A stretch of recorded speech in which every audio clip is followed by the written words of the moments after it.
पूरे भारतवर्ष के लाडली जो ऐसी कृपा करें कि उनके जो ग्रस्त हैं या ब्रह्मचारी भी हैं, उनके सबके संशय मिट जाएं। जो आप तो प्रार्थना यही करते हैं कि सब हमारे देशवासी विदेश का आचरण ना करें, विदेशी लोगों का अनुकरण ना करें। हमारा धर्म प्रधान देश है। हमारे देश को समझो, 4 आश्रम 4 वर्ण व्यवस्था बनाई गई है। पहला आश्रम ब्रह्मचर्य है, सबको ब्रह्मचर्य का। आज उसी पहले आश्रम को ही अगर नष्ट कर दिया गया तो हमारी कैसे धर्म व्यवस्था कैसे चलेगी? धर्म व्यवस्था का पहला आश्रम ब्रह्मचर्य, पहले आश्रम में ही व्यभिचार प्रवेश कर गया तो फिर कैसे चलेगा? इसलिए आप सब संतों की कृपा से लाडली जी के द्वारा ये ऐसा हो रहा है कि कुछ लोग बदल भी रहे हैं। बदलने तक की सीमा है, वैसे संत तो असीमित है, उसकी बदलने की सीमा है जी। लेकिन सर्वेश्वर के लिए तो बदलने के लिए असीमित है।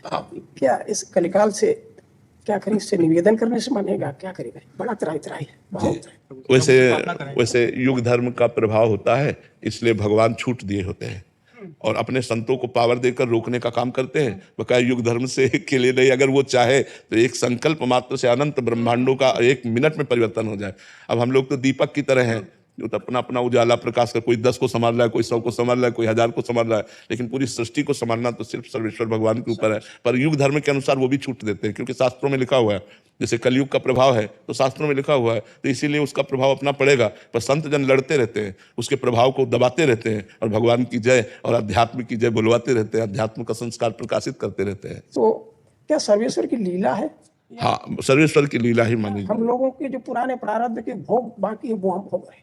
नहीं महाराज जी, युग धर्म का भी प्रभाव है। कोई कितना भी बड़ा प्रतापी हो, युग धर्म का प्रताप उससे युद्ध करेगा, उसको परास्त करने की कोशिश करेगा। अगर वो तपस्या और भगवत शरणागत है तो फिर कोई परास्त नहीं कर सकता है। कलयुग का प्रभाव वहीं रहता है जब भगवत नाम नहीं, भगवत लीला कथा नहीं, भगवान से चित्त नहीं जुड़ा, वही कलयुग का प्रभाव पड़ता है।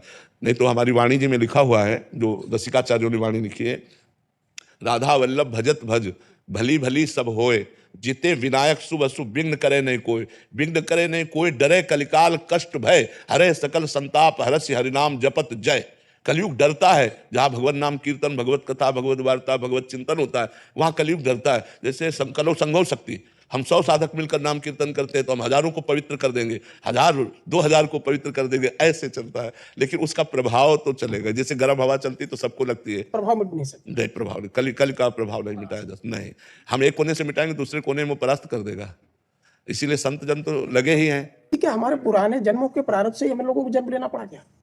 हाँ हाँ हाँ हाँ, बिल्कुल बिल्कुल बिल्कुल बिल्कुल, ये तुम्हारा कलयुग में जन्म होगा। बिल्कुल। तो इसके जब ये भोगना निश्चित है जी, तो ये पूरा भोगना पड़ेगा या भजन से ये नष्ट, प्रारब्ध नष्ट हो सकता है? भजन से हम इसको नष्ट कर सकते हैं, भजन मिटा सकता है। जो तप करे तुम्हारी कुमारी तो भावी बेच सके।